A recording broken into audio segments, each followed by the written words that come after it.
జగిత్యాల జిల్లా మెట్పల్లి మండలం రంగారావుపేట గ్రామ అటవీ శివారులో చిరుతపులి సంచారం కలకలం రేపుతోంది.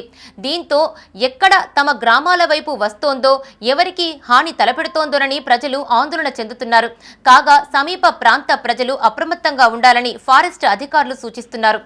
జగిత్యాల జిల్లా మెట్పల్లి మండలం రంగారావుపేట గ్రామ సమీపాన గల మొక్కజొన్న తోటలో కాపలాగా ఉన్న పెంపుడు కుక్కపై చిరుత దాడి చేసింది. శనివారం అర్ధరాత్రి సమయంలో చిరుతపులి వచ్చి కుక్కపై దాడి చేయగా భయంతో అక్కడి నుంచి ఇంటికి వెళ్లిపోయినట్టు యజమాని తెలిపారు. ఈ విషయంపై మరుసటి రోజు ఫారెస్ట్ అధికారులకు సమాచారం అందించాడు. దీంతో ఫారెస్ట్ బీట్ ఆఫీసర్ హుటాహుటిన ఘటనా స్థలానికి చేరుకుని చచ్చి పడి ఉన్న శునకాన్ని పరిశీలించారు. చుట్టుపక్కల గల పరిసర ప్రాంతాలను సైతం పరిశీలించి కాలి ముద్రలు గుర్తించి ఫోరెన్సిక్ ల్యాబ్కు పంపారు. సోమవారం ఉదయం మళ్లీ వెళ్లి చూసేసరికి పెంపుడు కుక్క మిగతా భాగాన్ని కూడా తినిపోయినట్టు నిర్ధారించారు.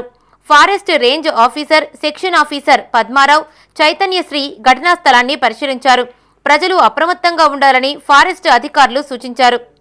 ఇక్కడ 2 కుక్కలు కట్టేసినాము.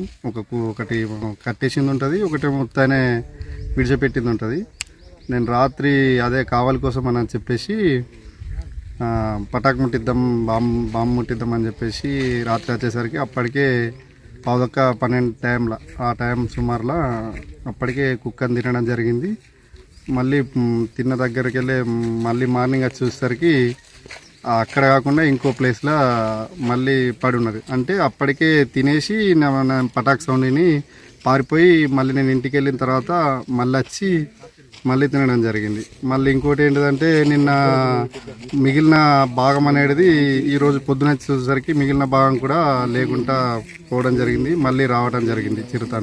గ్రామస్తులమందరం భయాందోళనతో గురవుతున్నాం. కాబట్టి అధికారులందరూ దయతలచి చిరుతపులిని బంధించగలరని కోరుతున్నాం.